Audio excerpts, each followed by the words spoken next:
I got this feeling inside my bones. It goes electric, baby, when I turn it on. Off from my city, off from my home. We're flying up, no ceiling when we in our zone. I got that sunshine in my pocket, got that good soul in my feet. I feel that hot blood in my body when it drops. Ooh, I can't take my eyes off of it, moving so phenomenally. Come on, like the way we rock it, so don't stop. It's under the lights when everything goes. Nowhere to hide when I'm getting you close. When we move, well, you already know. So just imagine, nothing I can see but you when you dance, dance, dance. Feel a good creeping up on you, so just dance, dance, dance. Come on, all those things I shouldn't do, but you dance, dance, dance. And ain't nobody leaving, so keep dancing. I can't stop the feeling, so just dance, dance, dance. I can't stop the feeling, so just dance, dance, dance. Ooh, it's something magical. It's in the air, it's in my blood, it's rushing on. I don't need no reason, don't need control. I fly so high, no ceiling when I'm in my zone. Cause I got that sunshine in my pocket, got that good soul in my feet. I feel that hot blood in my body when it drops. Ooh, I can't take my eyes off of it, moving so phenomenally. Come on, like the way we rock it, so don't stop, Under the lights when everything goes. Nowhere to hide when I'm getting you close. When we move, well, you already know. So just imagine, nothing I can see but you when you dance, dance, dance. Feel a good creeping up on you, so just dance, dance, dance. Come on, all those things I shouldn't do, but you dance, dance, dance. And ain't nobody leaving, so keep dancing. I can't stop the feeling, so just dance, dance, dance. I can't stop the feeling, so just dance, dance, dance.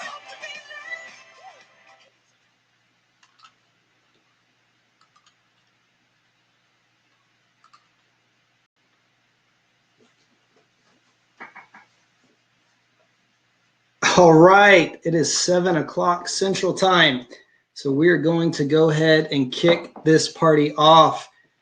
Good evening, everyone. Thanks so much for joining us again for another Friday evening edition of 2020 Virus-Free Virtual Clinic. We're going to catch, no catch tonight.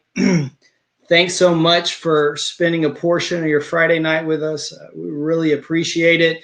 As a whole, again, we just can't say enough how much we appreciate everyone's engagement with this process. It's been such a fun project, and that's really just because of the response that's just been overwhelming.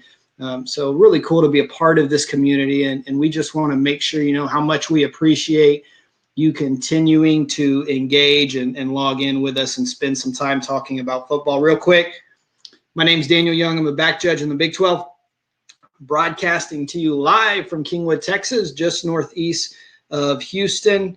And again, we're going to go into catch, no catch tonight.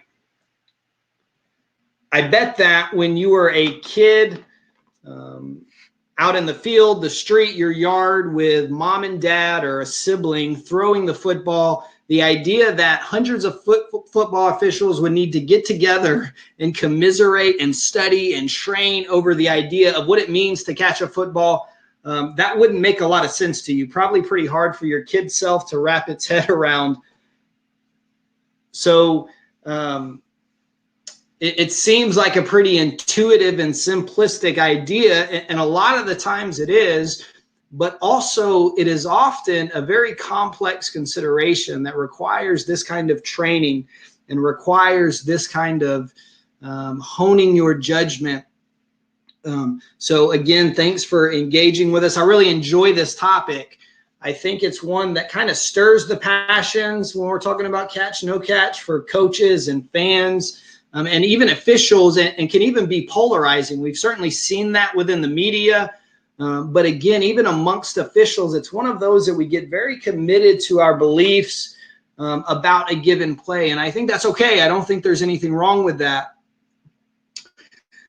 But what we've all been guilty of at one point or another is watching a play, coming to a judgment, committing to this idea and anchoring in what we believe, and then looking back at the rule, at the philosophy, at our guidance, and trying to make it fit what we've already decided. So the encouragement for you tonight is let's really focus on working through this process, applying the things we know about the rule and the philosophy, and going through that, and then coming to a judgment that's well-informed that we can defend rather than the opposite version. I think we'll all be better off if we just work this process and kind of grow and learn together. So I think that the best place for us to start, like so many on-field officiating applications, is right here in Rule 2 with our definitions. We're just going to dive right in now. So in Rule 243, we get the definition of what it means to catch a football. And immediately that idea that our kids have had about this being a very intuitive and simplistic idea goes right out the window. But here's what we're going to do. We're going to start with part A, and it's going to tell us there's a couple of things that have to happen for somebody to catch the football, right? And there's really breaking it down to its base foundation. It's three things. It's about firmly controlling the ball and then maintaining that firm control so that we can get a body part on the ground in bounds. And then lastly, that we have that firm control for a given element of time that will qualify as a catch, and we'll get into that later. However, as we continue to read, we get into part B, and what we notice is that the rule flips on us a little bit. So what we thought was just this three-tiered process becomes a little bit more complex, and it's introduced to us this idea of a receiver who's going to the ground in the act of catching the pass, and he's got some different requirements. So I think it's beneficial for us to frame it differently and recognize that the rule book has now made a distinction between an upright receiver and a receiver who's going to the ground. And we're going to revisit that concept often throughout this session, and we're going to work through it together. So what we have found now is that those three elements we just discussed really apply for an upright receiver. And I think it's beneficial if we separate these out, apply that to an upright receiver, and then this other concept of a receiver going to the ground, the elements evolve a little bit. So just to keep it real simple, what we need to happen for a receiver who's going to the ground to complete the pass is we need him to maintain firm control throughout the entire process, right?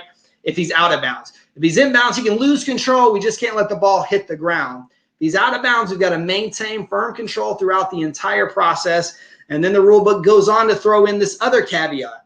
And that is that if a receiver is going to the ground to complete the process of the catch, but they're able to perform a distinct act that's separate from that process, a distinct act that's also common to the game, then we're going to say, okay, the process is over. The pass has been completed.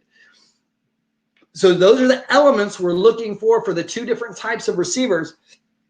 And really, when we think about it, when we think about this kind of cognitive progression that we're going to go through to make this decision, that's our first consideration. Is this an upright receiver, or is this a receiver who is going to the ground? And once we determine that, then we can start going down this pathway of all of the other elements that are required. And a lot of times this is going to be super obvious and it'll go in the blink of an eye.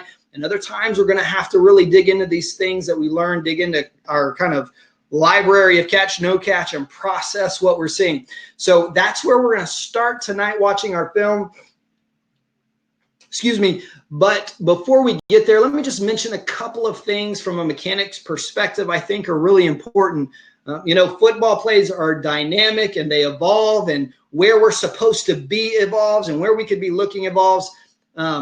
So we're not going to get into a lot of we should have been here or here, but there are a few things that I think are what I would call mechanical constants, things we can apply to every catch, no catch play. Well, at least two of them that we can apply to every catch, no catch play, and we're going to be better off and we're going to increase our opportunities for success. The first thing is a kind of a universal truth we've started to apply to officiating all action, that if we're as still as we possibly can be, we're going to have a better odds of being correct. A couple of reasons for that, right? If we're moving and our head is bouncing, then our eyes are moving. So we're sacrificing some in the way of vision. Not only that, if we're moving, our heart rate's elevated, our body's allocating resources to places other than our brain. Judgment slows down, decision-making slows down. So if we're really still, we're going to see better, we're going to make better decisions. We're not going to work through a lot of plays that the boundary is involved in tonight. At least we're not going to talk a lot about the boundary. A couple of weeks ago, Tuta took us through a end zone boundary catch session that was just awesome. So we're not going to get into that, but I just want to make sure I make the comment, since we're talking about catch, no catch, about the importance of working the feet first. We've all said that, and we're familiar with the cliche about football. We look at the foot, then go find the ball. And yet we've seen many officials, and have probably been guilty of it at one time or another, of when it's all there blowing up right in front of us, our instinct is to look at the ball. So you really have to develop that as a discipline. If we get time at the end, we can certainly talk about some of the ways I've done that, but just want to encourage you to work on that and practice that. And then the last thing that's really important when we're working these plays is that we just go slow.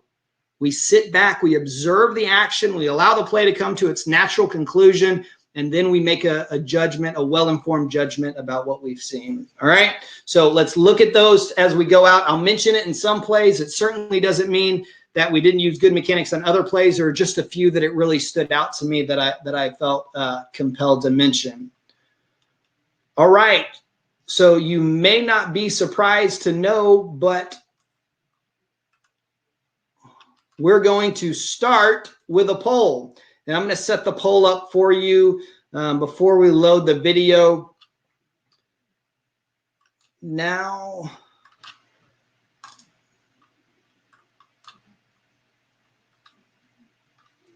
Okay, so for the poll, we're going to watch a receiver catch a ball. He's going to land on the ground. And here's what we're asking. We've got a hypothetical thrown in here. And you're going to have to forgive my lack of creativity, but we're going to do a lot of poll questions. And basically, they're all asking the same thing. And that's, do we have a catch or not? And then, like I said, there's a couple with a hypothetical thrown in there.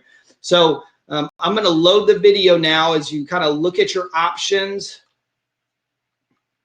Okay, so now I just want to go through the elements of this play, because there's a lot of things relevant to this entire process that we've discussed so far.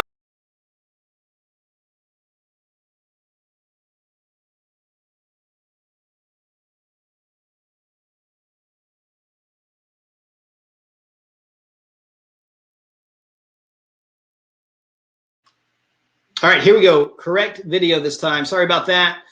Technical difficulties. But again, we're just asking, so we're just asking if the ball pops out right around the time the receiver gets to the black, he's lands in bounds, slides just a touch to the black.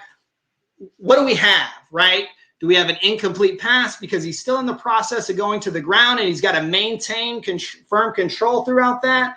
Do we have a TD because he's got firm control, a foot down in bounds, and then he carries the ball across the goal line so the play's over? Or do we have a TD because once he reaches the black, he's already survived that process of going to the ground and he's completed that process, so we have a catch?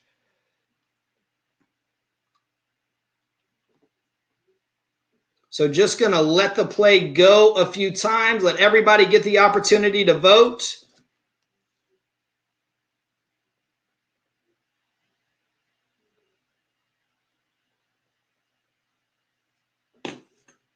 And we're going to come in pretty heavily on the side of incomplete pass so far.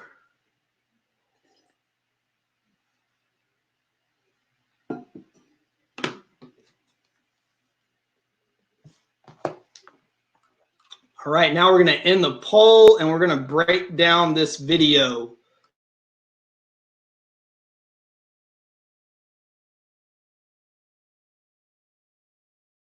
Okay, so now I just want to go through the elements of this play because there's a lot of things relevant to this entire process that we've discussed so far that I think we can draw on.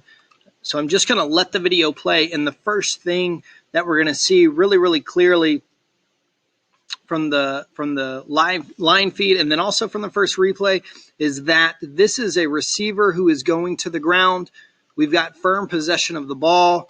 We've got 1 foot down, but we can see that the pass itself is taking him to the ground. We also have contact by a defender before the second foot goes down.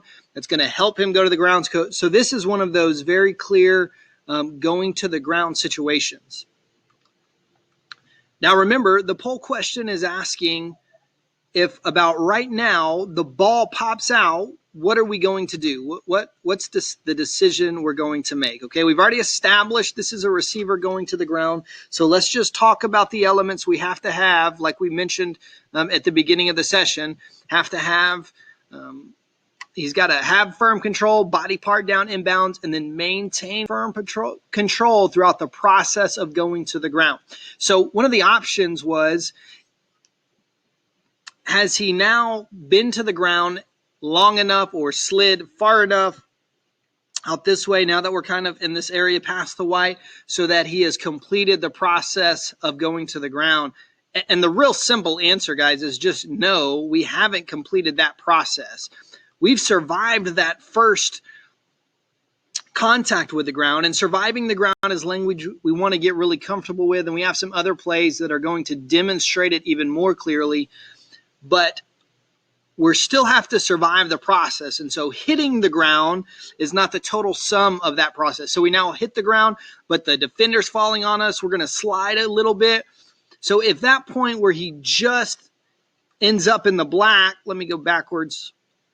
This is a good look for us. If this point where he just ends up in the black right here, this is all too fast. So if the ball comes out at this point, he has not survived the process of going to the ground. So it would have been an incomplete pass. Okay, not a touchdown.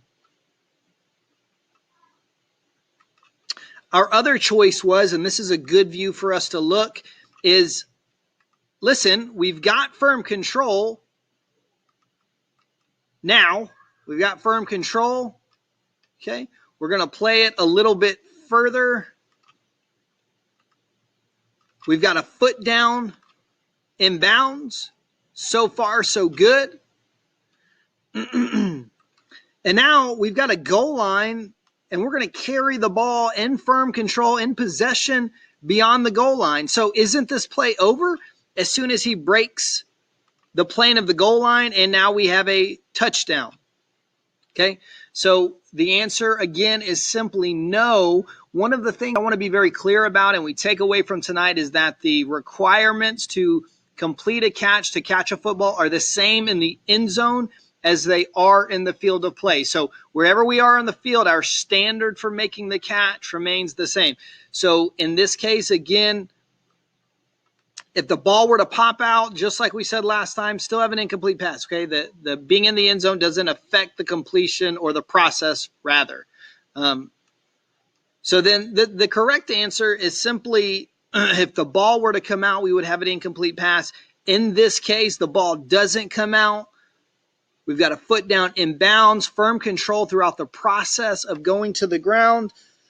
So correctly ruled a touchdown on the field. All right, last thing I want to mention relative to this play that I think is really important for us is just the mechanics of the side judge here. Touched on this a little bit before. Remember that we said there were 3 things that were really going to help us, and that's if the boundaries threaten, that we're working our eyes on our feet first. The other thing was that we're doing our best to kind of get settled and get stationary as possible. And then the third thing was that we're going to go really, really slow. So the boundary isn't threatened here clearly. But what we're going to see, oops, a little too far. What we're going to see right here is the side judge is working right now ahead of the play. He's got a nice cushion to get settled and to gather himself at the critical moment. And so right now, is that critical moment. We just got firm control. We're going to the ground in the end zone. Pylons threatened. And we're going to see the side judge get real still and then do our third element. And that's just go very slow and observe all of this action before making a decision. We can see our eyes down, just taking it all in. Nice and easy. And then this last angle will give us a really good look of just how slow he goes as we watch him down in the corner. Watch all of that, thinking, processing. And now, yeah, that looks good. Oh, went touch too far. That looks good. We're going to go up with the hands, and now we have a touchdown. So, again, 2 of those 3 elements mechanically that we suggested are really important for us in play here. So a great play for us to start off with.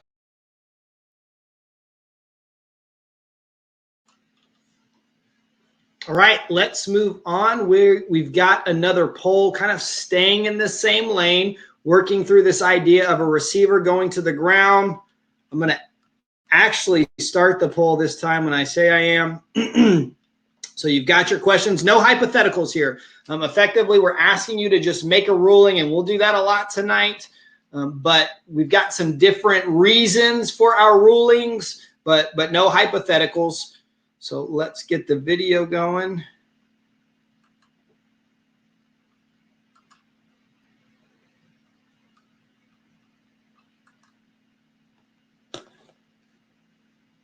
Going to watch the receiver.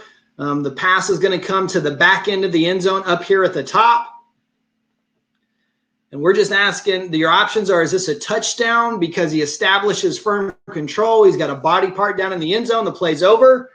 Is it a touchdown because he's long enough to satisfy all of those elements of an upright receiver that we talked about earlier? Or is this incomplete because he does not survive the ground?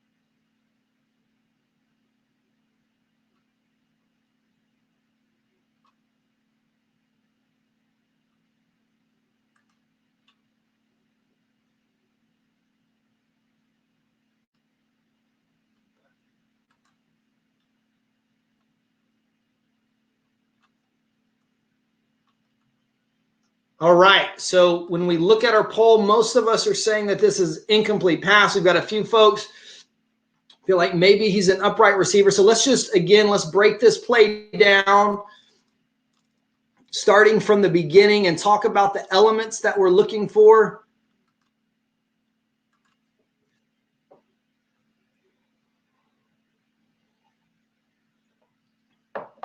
So we're going to be able to see from this line feed that this is a little bit different than the last play, right? Where we was clearly and obviously going to the ground. He only had 1 foot down. The pass took him to the ground, and the defender took him to the ground. Where here we're going to see we get firm control. We get 2 feet down on the ground. It looks like we're upright, but what we need to recognize here is that we never establish ourselves. We never create any balance on our feet.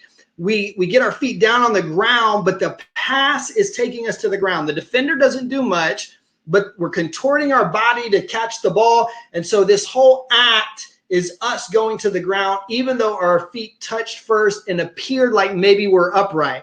We're going to see we're going to the ground to complete the pass. We're out of bounds.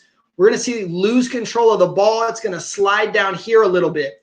So as soon as that happens, right, as soon as that ball starts to shift a little bit, we now have an incomplete pass because we're out of bounds. Subsequently, the ball is going to pop out and make it more obvious, but want to make sure we understand that even if he's able to regather the ball there and regain possession, he lost firm control while being a receiver who was going to the ground, laying out of bounds, so we would have an incomplete pass. Again, not quite as obvious going to the ground, but still the pass taking the receiver to the ground never regains balance, right? It's all one continuous motion, happens very fast. A good play for us to continue to work down this continuum of going to the ground. All right, let's keep rolling and load up another poll.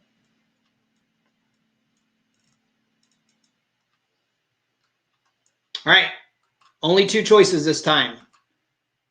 Got another hypothetical for you. We're just asking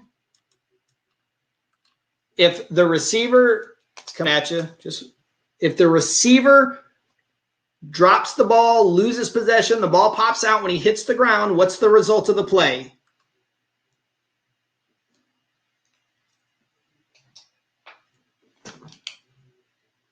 And your choices are a touchdown, he's upright, completed the catch, or he's gone to the ground, so he has survived contact with the ground.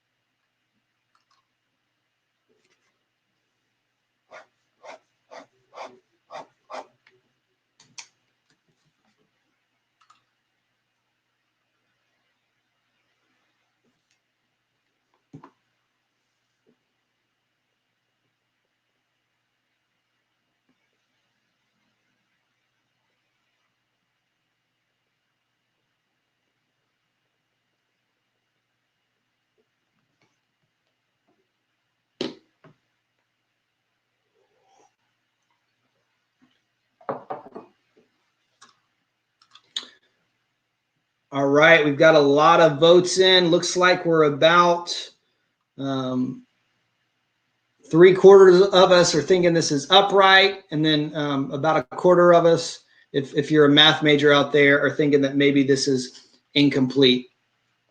So I'm going to end the poll.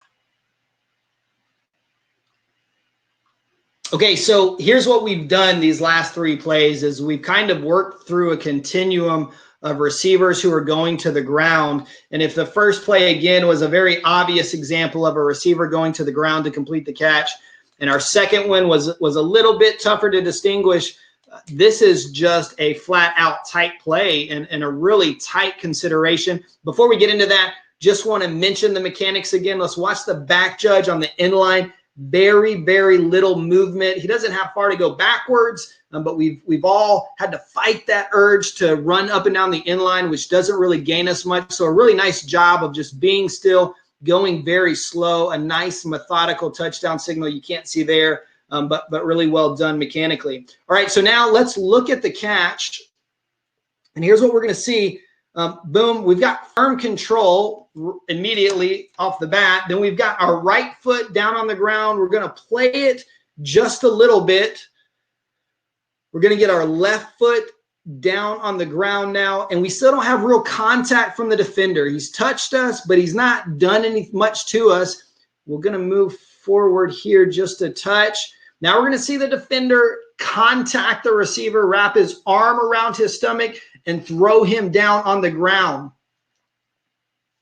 So this is, again, a really tight consideration for whether or not we're going to the ground. And a couple of things we want to think about, and I think an effective exercise for you is to kind of imagine in your mind a receiver who's running free down the field, reaching out to catch a pass. And at some point, as he reaches out to grab that ball, the process of catching the ball ends. Now I want you to think about that same process and imagine a defender disrupting that process by contacting that receiver. And so that's a really good way for us, and we're going to talk about element of time a little bit later, but that's a really good way for us to start to develop this standard of going to the ground or upright. If he can't complete that element of time before he's contacted and knocked down, he would be going to the ground. Now, a really good indicator for you to use that you'll see on this play that's not an absolute, but again, a really good indicator for you is watch this view. We're going to get a firm control, right foot down, left foot down, and then another step before the defender really impacts our experience and what we're trying to do. Then, almost secondarily, he's going to throw us down to the ground. But again, the receiver had firm control. He was balanced on his feet. He had 2 feet down on the ground, took a step, and then was thrown down. So that 2 feet down on the ground prior to a defender getting involved and trying to throw us to the ground, again, is a really, really good indicator for us to use when we're making that distinction between going to the ground or an upright receiver. Very close. This is a receiver, in my mind, who was upright. He had firm control, a body part down in bounds, and satisfied that element of time before he was thrown to the ground. So a great play for you to watch over and over and to work to develop that standard because it is so close. Okay, let's just pause here for a second. And I don't know if we have any questions that we want to address or anything we need to dig a little bit deeper into before we move forward. Hey, Daniel, let's take 2 questions here.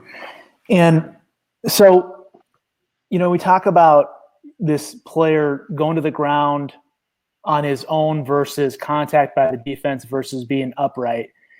And you started to establish that standard. You know, how do you determine if the defense caused him to go to the ground or he's going to the ground on his own? I mean, is there any other meaningful tips that we can provide on that topic? Yeah, I think the best advice I would provide, and certainly, you know, any of you guys, we've got Corey and Tuta on here with us, jump in. But the best advice I would give you is to look at plays like we just watched, those that are tight, right? And apply this process that we've been talking about. 2 feet down, firm control, and then contact by a defender. And watch those kind of plays over and over again, because that's the only way you're going to establish in your mind that standard. If we're just talking about it in terms of not actual practice, but just talking about those plays, that idea, that indicator that we talked about in the last play of 2 feet down before contact by a defender, and we're going to watch another play here in a minute that's really close, but 2 feet down before contact by a defender is a great indicator if he's balanced, right? Because if we think about that second play, he had firm control, he had 2 feet down, but he was all going to the ground in one motion. So it's a different consideration. I don't know if that helps clear it up. I don't think there's any magic bullet, but Tuta and Corey, if you have anything, certainly jump in. No, Daniel, I think you make great points there. I think when you're talking about a defender becoming involved, you're looking to see what is the receiver's body doing as he's catching the ball. You know, is he laying out? Is he have to reach out where the physics of the body will create the opportunity for him to go to the ground on his own? If that's the case, then, that takes the defender out of it. And so the points that you're making with the established feet, establishing the control, and then there's that second action by a defender, that's really the breaking point there to decide, for me personally, whether it's, the physics of the pass or taking him to the ground, the physics of the receiver's body going to the ground, or the action of the defender. So I don't know if, Tuta, you have anything else you want to add to that? No, I think y'all covered it well. Okay, here we go. Now, first of all, thanks to the audience for bearing with us on hypotheticals. Us that have really kicked this concept around, and I'm just saying us because of our the officials we've worked with. We live in hypotheticals, okay? We use plays as a platform to then create other situations off that platform that help us expand our minds and become consistent. So first of all, help us with that. All right, thank you for going along with it. Second of all, Daniel, put the Texas LSU play at the 50-yard line. All right? Texas LSU play at the 50-yard line. Ball comes out when the player hits the ground or on the way to the ground. Fumble or incomplete? Just to make your point. Oh, great question. Yeah. So we're same process, but we're assuming that the ball comes out prior to being down by rule, obviously, based on your question. Correct. So in that case, we have a fumble because we have, again, let's work the process. We've got firm control. We've got a body part down in bounds, and we've got an element of time because remember, we've already established that this is an upright receiver. So when we take the 3 elements we need for an upright receiver to complete the catch, that's done. We've already we did a great job. Really impressed with the poll. We've already established that the catch is over. So now if we lose the ball before we're down by rule in the field of play, we have a fumble. So very good explanation. And again, thank you to the audience. Hang with us through these hypotheticals. You know, this is really, I think, Daniel, if you agree, a technique for us to become consistent as we work through plays. But you're doing awesome. Let's keep rolling. Yeah, absolutely. Those hypotheticals are how we grow collectively. And that was a great one. I should have put that in. I should have made that a poll question. But good question, whoever came up with that. All right, let's keep cruising. Guess what? We've got another poll question for you.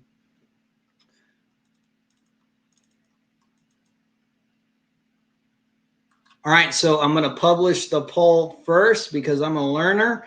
And now let's go find our play.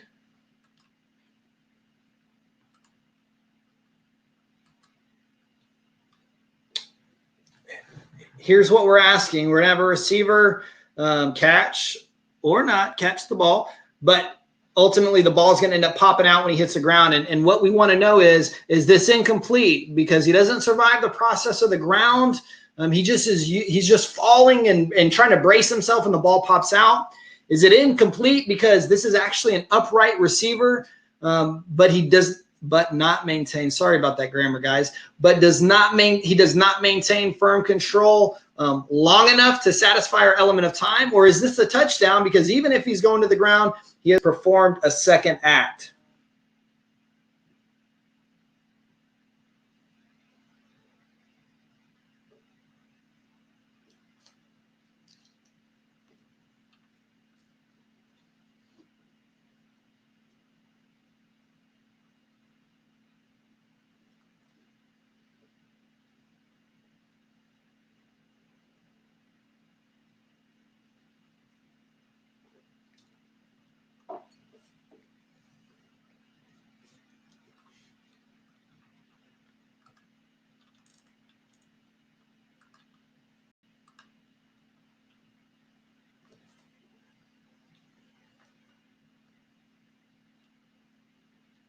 Got the results coming in. All right, let's close the poll. So we've got the majority of us are suggesting that this is a touchdown, even though the ball comes out, because this is what we call a second act. Bear with me here as I pull the video back up. Sorry about that, guys.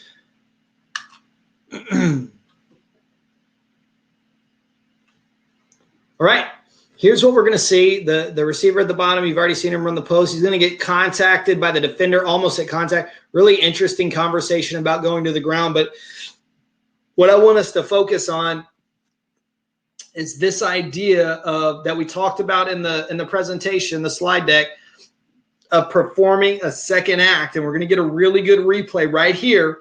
We're going to see 2 hands, firm control around the ball right here. We're going to see a little bit extension of the arms. And the reason he's doing that, guys, guess what? Is because he's trying to get to the goal line. So this is a great example of a receiver performing a second act. And so, again, this is tight. We could probably have a good conversation about going to the ground or not. I think probably he's going to the ground. But let's just all agree that he is, for the sake of this play.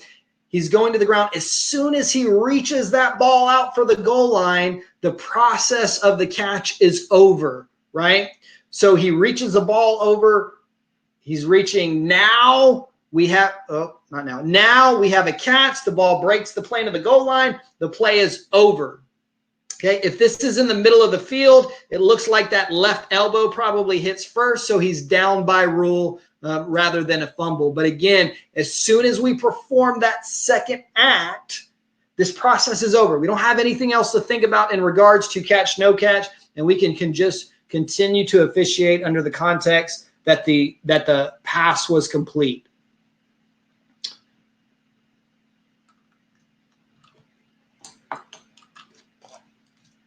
All right, so let's look at another, no poll for us this time, but let's find another play just to help us kind of codify this idea of this second act and get really comfortable with what it looks like. And again, a receiver who's very clearly going to the ground, and we talked a little bit about this in that first question that Brandon had for us, was this is a guy who we can tell just because it's all one motion that the pass is taking him to the ground, the receiver going to the ground. But we've got firm control of the ball. We're reaching out again for the goal line. So as soon as we can do that second act that is distinct from going to the ground, a distinct and separate act common to the game, then the process is over. The catch is completed. And this one, it looked like we would probably have a fumble in the field of play. In this case, it's a touchdown. So here's what I want to make sure we come away with this understanding, that if a player is just falling down and they're kind of bracing themselves or just fall weird, we want to be careful we don't give away a second act for a guy just falling. However, once we can identify that he's doing something separate, and guess what? Where are we going to see these most often? We're going to see them right here at the goal line. We're going to see them at the line to gain. That's where we're going to see the guys reaching because of their awareness. But when we can identify that we've done something distinct and separate from just going to the ground, the process is over and we have a completed catch. All right, I'm sure that doing a play without a poll was uncomfortable for you, so let's get back into what we do best and look at another poll. And surprise, surprise, we're just asking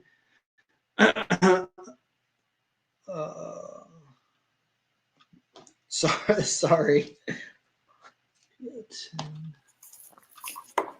Hey, Daniel, while you're calling up that play on that last play, that Utah State Fresno play, you know, he extends the ball out, and again, take the goal line out of it. He extends the ball out. Maybe he's going to reach over the line to gain.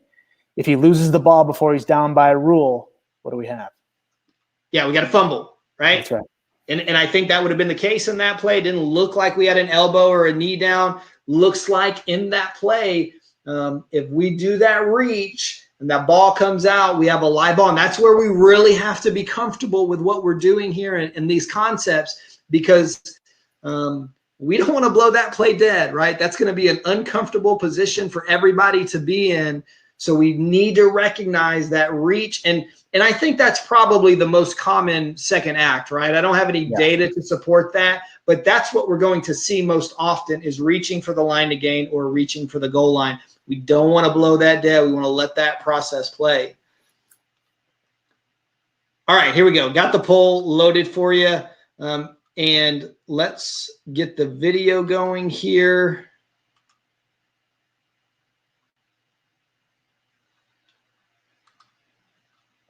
Here's what we're asking is, did we survive the contact with the ground and complete the process of the catch, or did he go out of bounds and he lost firm control before completing the process? And then I think this may be our last consideration relative to going to the ground, but again, a really good play for us to look at and talk about the evolution of going to the ground.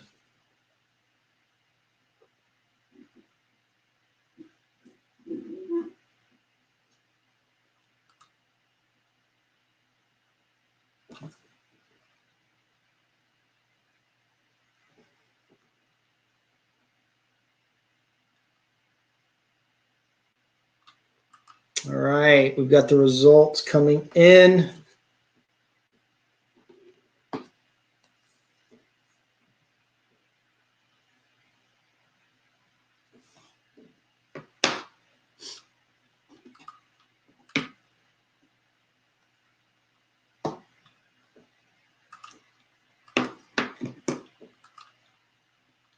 All right, we're going to end the poll. Let's go check out our video, break this play down a little bit. Man, just a great play for us to talk about this concept.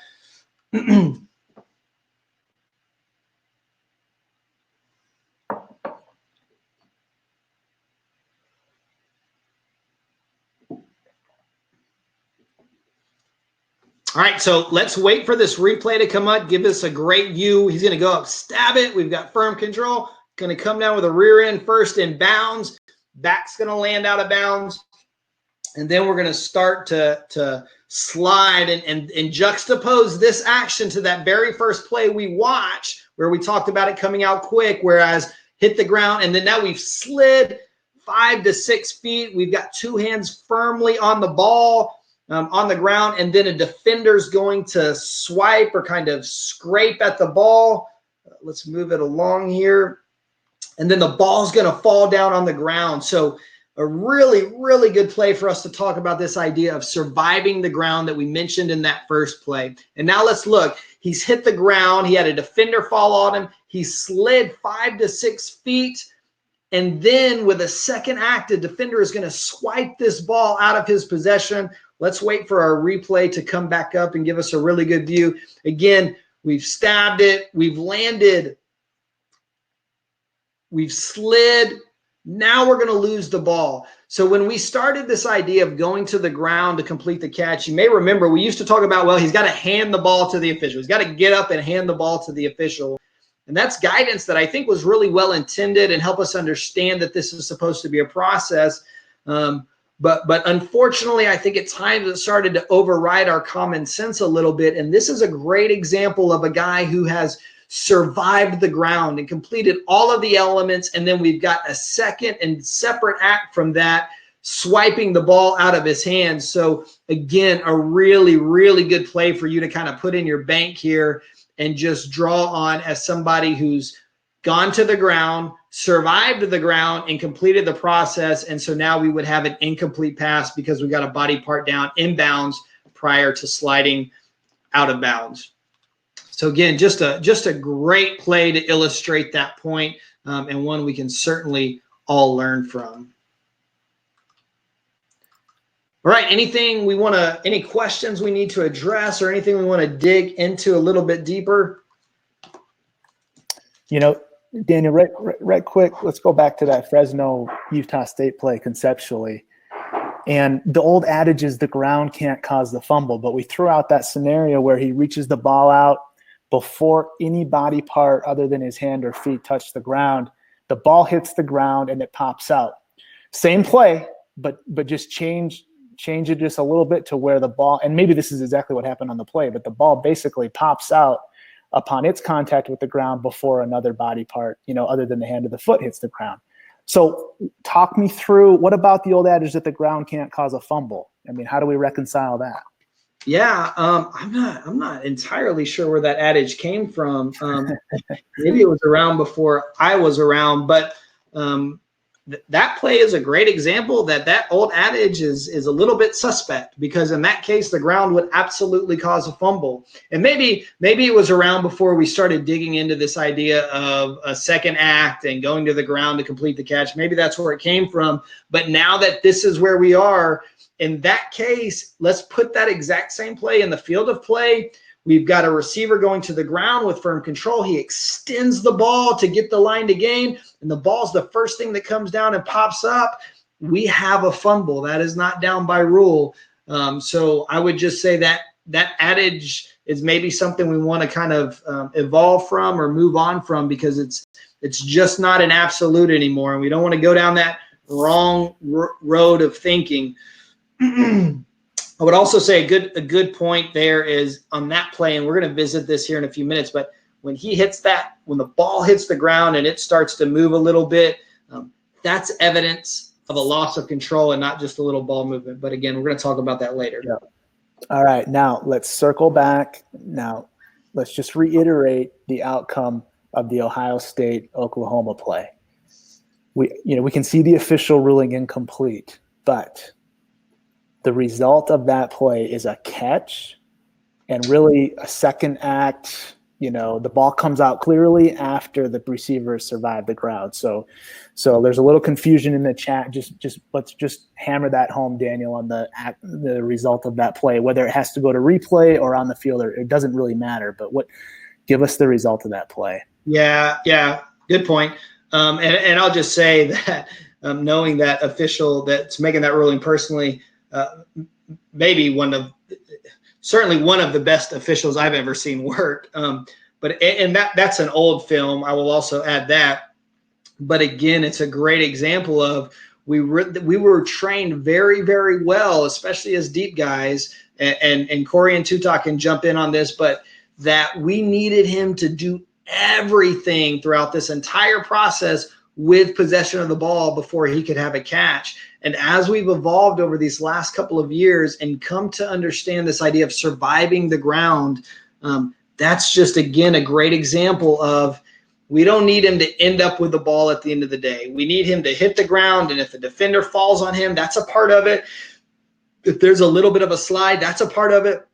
But when he's done those things, survived those things, and then he's got two hands firmly on the ball and a secondary force, which in this case is a defender, comes in and knocks the ball away at the end of all of that, man, we've survived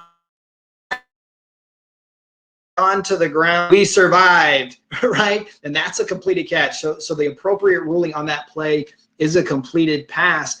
The other way you could see it, we've seen where a receiver was maybe getting up and his knee knocked the ball out of his own hands. Again, a great example of a receiver who has survived the ground and then kind of secondary act has knocked the ball out of his hand. I don't know, Tuta and Corey, if you guys have anything you want to add to that. No, I think you covered that really well, Daniel.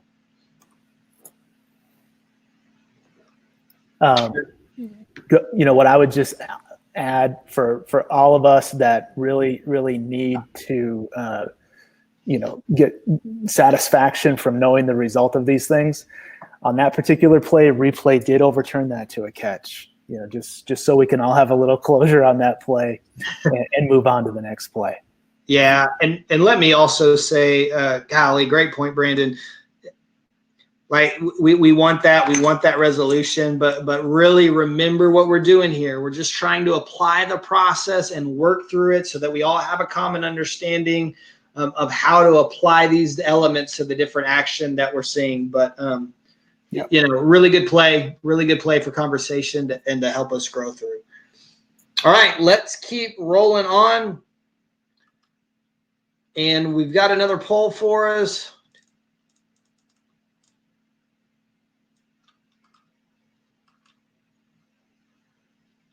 Let's get our video here.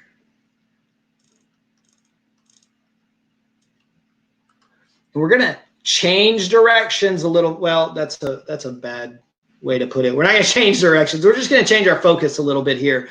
So we've talked a lot about going to the ground. We've talked about a second act. Now let's start talking about an upright receiver, and let's start thinking about the element of time and how do we quantify that and apply that to live action. And this play is a great start for us. And so here's what we're asking. Oh, wait, hold on. This does not look to be our correct poll. Sorry, guys. Stand by.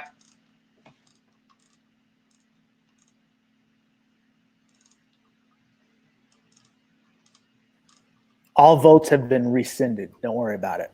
Yeah. All votes rescinded. That's right. Maybe that one's. Oh, you know what? It was the right one. I apologize. This is my first time. All right, here we go. So again, we're talking about the element of time. And here's what we want to know. Is it enough? We got a receiver with firm control, body part down, but that last qualifier is the element of time. He's trying to turn upfield. So just again, is this enough? Give you a few minutes since the pollster was struggling a little bit. Give you a little bit of extra time, extended time here. Am I the pollster in this scenario? Was that the correct usage? I'm not sure. Let's go. Be wrong strong, Daniel. Be wrong. Yeah, let's roll. All right, our video is going to expire here in a second. I'm just going to cue it up one more time for us.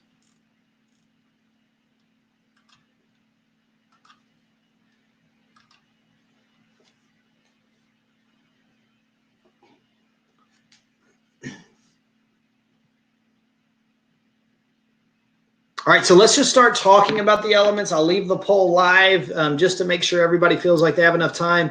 But here's what we're going to see. Again, we're going to have firm control. We're going to have 2 feet down inbounds, and we're just waiting for that third element. And as we see this receiver try to reverse upfield, try to reverse out of this tackle and get upfield, we're not going to maintain firm control. And this is all going to happen really, really fast. And so again, the short answer is just no, we don't maintain an element of time. This is a receiver who remains upright, but we don't have firm control for long enough to complete the process of the catch. And a good way for us to think about that we've talked about in the past is this idea of bang, bang that we've applied to pass interference. When we talk about playing through the back and the contact from the defender arriving almost simultaneously to the ball, that same principle in reverse where the ball, firm control and contact by a defender dislodging firm control happen almost simultaneously, then we're not going to satisfy that element of time.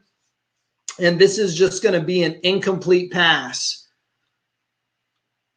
All right, so I'm going to leave it there because the next play is going to really help us kind of go through this idea a little bit more holistically, and I think help us come to a really good understanding. So let's end this poll. All right, and what do you know? We've got the same question for you. And it's not overly complicated. It's just, do we have a catch or not? Same kind of idea, right? Do we have the ball long enough to satisfy that element of time? Oh, sorry. Here we go. Publishing. Do we have the ball long enough to satisfy that element of time? Is this potentially a touchback, right? Have we caught the ball and then maybe lost possession and then fumbled into the end zone and we've got defensive recovery and the immediate continuing action?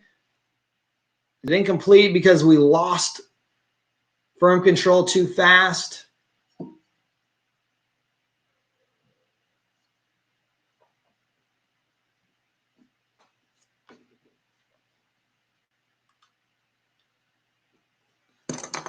Just going to let this play a few more times, make sure everybody gets the opportunity to answer.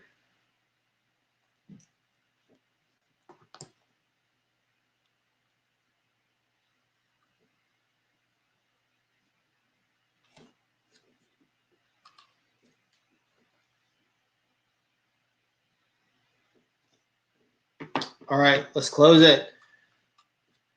Guys, this idea of catch, no catch is not as easy as you're making it in these poll questions. I mean, these are some really challenging considerations that you guys are killing it tonight. All right, let's break the play down a little bit and talk about why this is a touchdown and why we've satisfied that element of time that we talked about versus why we didn't on the last play. Again, a really good contrasting video for us. It's almost like I set that up on purpose. But here's what we're going to see. Come on. All right, here we go. A line feed, firm control, feet down. Then the ball's going to pop out. Defense is going to jump on it. Really good replay there for us.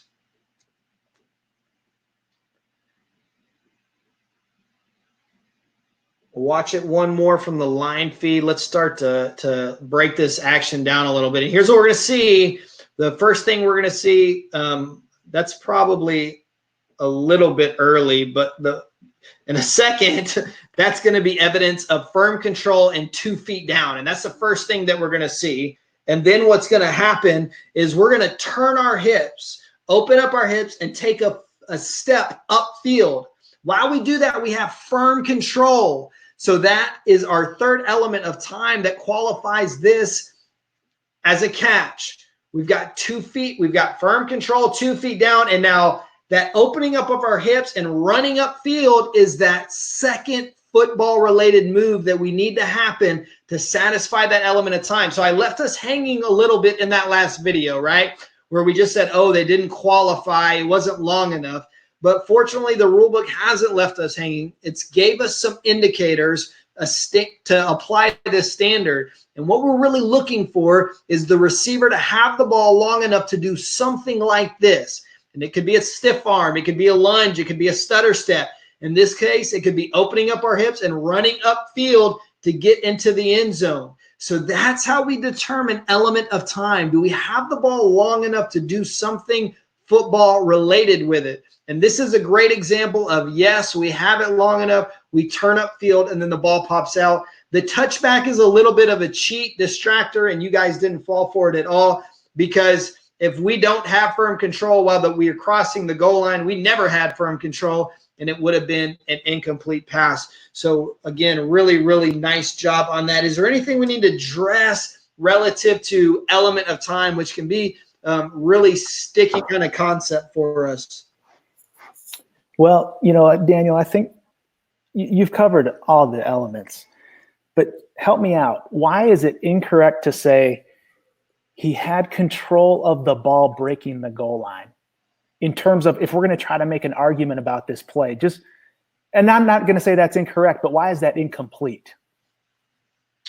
I'm sorry, say that one more time for me, Brandon, so I make sure I understand. Okay, yep, and it's a convoluted question, but why is it incomplete to say, hey, look, the receiver had control of the ball breaking the goal line?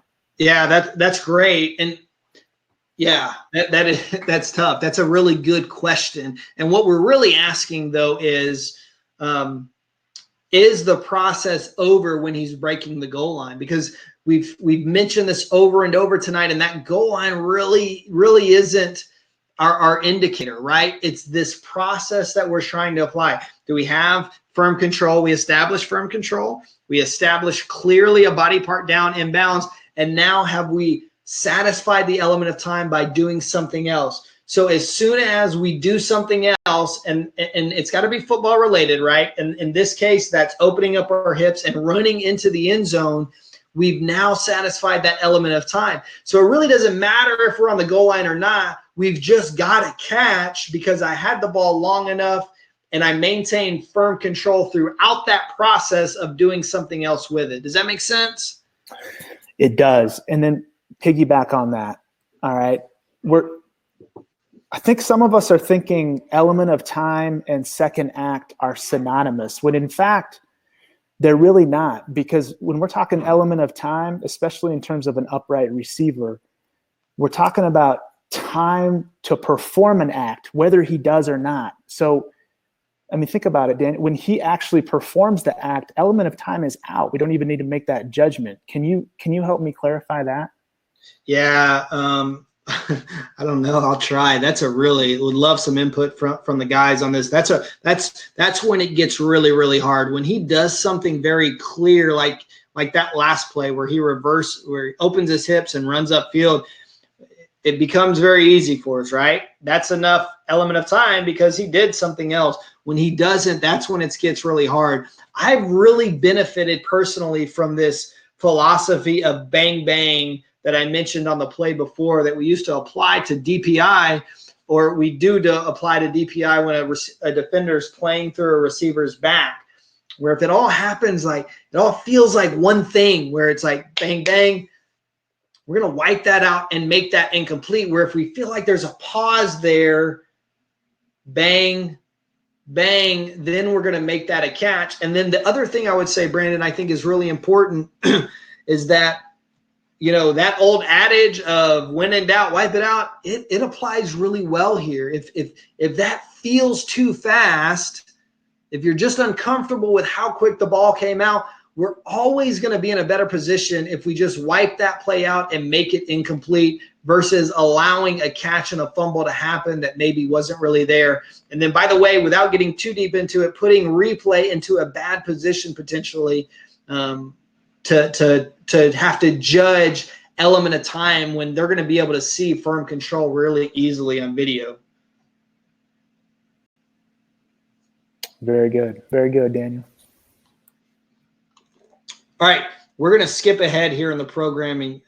You guys are doing awesome. I just want to show you one more concept before we close out. No more polls for you, I promise. But let's just look at these plays because I think they're really, really helpful for us to discuss this last element. And what we're talking about in this last element is the idea of firm control, right? And the idea of maintaining firm control in the midst of a little bit of ball movement. And so what we're going to see here is a tight catch on the sideline. Amazing job by the receiver getting his toes in bound. We've got firm control. We're clearly going to the ground to complete the process of the catch. And we've got the ball extended. And we're going to get a replay here. And the ball's going to hit the ground.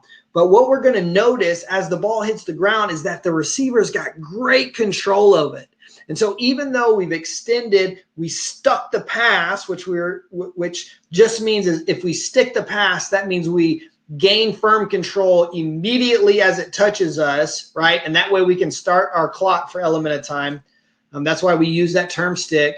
But he sticks the pass, firm control, we're falling down, the ball hits the ground, and we've got some movement, but we really don't have a loss of control. And so what we have is an incredible catch by this student athlete because, again, we've got a foot down in bounds, we've got firm control, and we survive the ground even though there's a little bit of ball movement there. And that can be a really, really tough distinction to make. And again, one of those that we just need to watch a ton of and get really comfortable with this idea. So let's show another one that is a great contrast to that.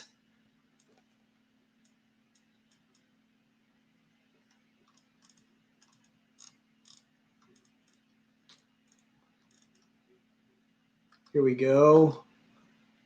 All right, so we're looking at the same idea, the idea that the ball can hit the ground and move as long as we don't lose firm control. Going to get a great replay right here. And so here's what we're looking for. Right now we're going down and the ball, the tip of the nose is hitting the ground. And if we look at the position of the ball relative to the ground, it's about 45 degrees. If we move forward here a little bit, we're going to see that the position of the ball changes drastically to where now if this is the ground, the ball's almost parallel. So that's a significant shift in the ball and a great example if we contrast that with the play before of having firm control, but when we hit the ground, that's too much movement. That's not maintaining firm control. Again, bam, the ball hits the ground, a lot of movement. So now we've lost control. And in this case, we're going to the ground to complete the pass. So this would be an incomplete pass. And again, just a really nice contrast against that last play that we looked at. I don't know if this guy ever does establish firm control, but let's assume that he did, right? He has firm control, but the nose of the ball hits the ground like that. And then that drastic position of the ball that kind of helps him maintain possession is a great example of the ball hitting the ground and the receiver losing firm control.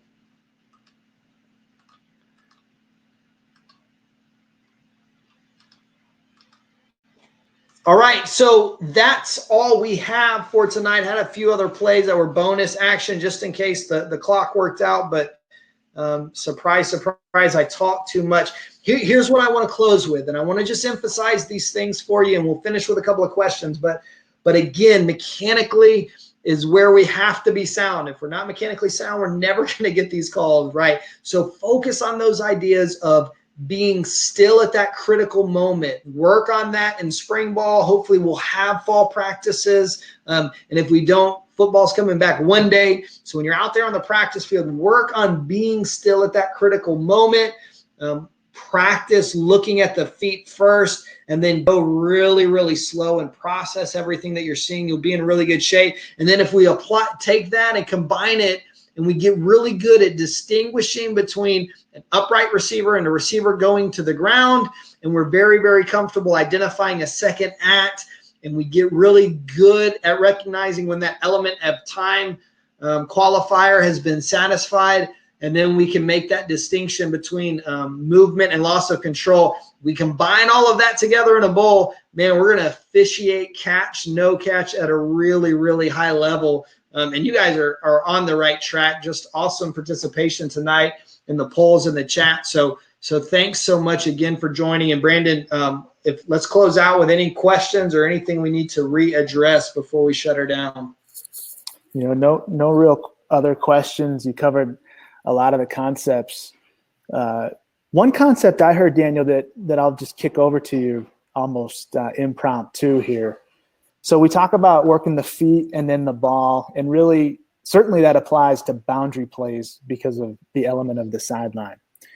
But in the middle of the field, what about the fact that, and let's say there's a defender that's bearing down on the receiver, and in this day and age of hits on defenseless players and having our antenna up for targeting, how do you process catch, no catch, and then, that hit to the receiver in the middle of the field? Are you so much concerned with the feet? Are you more working the control of the ball and then contact to, the head area? I mean, take us through just a little bit your sensibilities on tight catches with contact by the defense in the middle of the field. Man, that is a tremendous question. I'm gonna put you on the spot, right back at you. What do you think for us? So you're a referee, you've got a back judge. What do you want him to prioritize? Catch, no catch, or targeting? Well, first of all, it's a great question back. I appreciate what you did. That was ninja-like. Wait a second. I've got a place that I'm going. So yeah, I see where you're leading me down. Well, first of all, we don't just have one person working this process. We should have at least 5 eyes. We talk about man, zone, ball in the passing game. That's our process. So obviously, depending on where it happens, we're going to have different people working different aspects of that process. My point was, if we have a catch, no catch play over the middle of the field, and perhaps it's more of an upright receiver, it doesn't have to necessarily be an upright receiver, we can almost forget about the feet, because I know we got to have a body part on the ground, but we're going to sense that. We can prioritize more the contact, by the defender in terms of forcible contact to the head and neck area, with the defender launching. Now, luckily, in at least with games in replay, both of those aspects are reviewable. But that doesn't mean we officiate to that, So my point was, we talk about the feet and the ball and that process, step 1 and step 2. Yeah. In the middle of the field, we don't have to prioritize the feet as right. much. Yeah, and I want to dig into it. I wasn't trying to avoid the question. I think it makes a really interesting point, because I'll tell you a couple of things that are really effective in that arena, right? From a pre-snap perspective as deep guys, and again, please, Corey and Tuta, jump in. But for me as a back judge, it's vitally important pre-snap that I identify where my safeties are and my linebackers, because if I can identify them and recognize them pre-snap as the play evolves, I'm going to have a conception of where they are. I don't know how to explain that. I'm just telling you that if you spend time thinking about, okay, here's 27, here's 25, that's gonna help so much. I'm so sorry. But out of grace for us. High grace. Yeah, no, this is really stop. So it's gonna, if I know where they are when everything's hitting the fan, I have a conception of where that threat is coming from. Right? Does that make sense? Because if I'm working catch, no catch, and this guy comes out of nowhere and just annihilates my receiver, I'll just be very honest. Maybe there's guys out there that don't experience this, but for me, it's like just a flash of lights and an explosion, and I have no idea. Whereas if I've identified where he is and I can feel him coming, I'm able to adjust my eyes to what's happening, right? And maybe peel off of that catch, no catch, and find that defender coming in like a missile. That really helps me officiate that process.